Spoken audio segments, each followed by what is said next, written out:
అదే నీకు నిజమైన క్రిస్మస్. అది మేము గమనించాం, అది గుర్తించాం, మేము యేసు ప్రభువుని నమ్ముకున్నాం. కాబట్టి మీకు కూడా ఈ గొప్ప అవకాశాన్ని కలుగు చేయాలని మా ఉద్దేశం.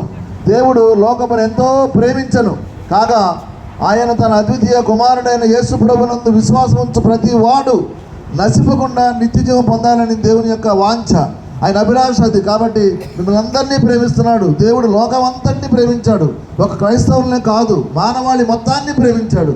ఆ మానవాళిలో మానవజాతి అంతలో మనందరం ఉన్నాం. కాబట్టి ఈ గొప్ప అవకాశాన్ని విడిచిపెట్టద్దు. నీ ఆత్మ మరి దేవుని దగ్గర ఉండాలంటే ఒకరోజు నువ్వు యేసు ప్రభువుని అంగీకరించాలని వాక్యం సెలవిస్తుంది. కాబట్టి ప్రియ సహోదరి సహోదరుడా, నేడే లక్షణ దినము, నేడే అనుకూల సమయము. ఈ సమయాన్ని వృధా చేయొద్దు. ఒకసారి నీ మనసు పెట్టి ఆలోచించు. యేసు ప్రభువులో ఉన్నటువంటి ఆ ప్రాముఖ్యత ఏమిటో గమనించు. ఆయన మతాన్ని స్థాపించడానికి రాలేదు, కేవలం మార్గాన్ని, ఆయన జీవాన్ని ఇవ్వడానికే వచ్చాడు.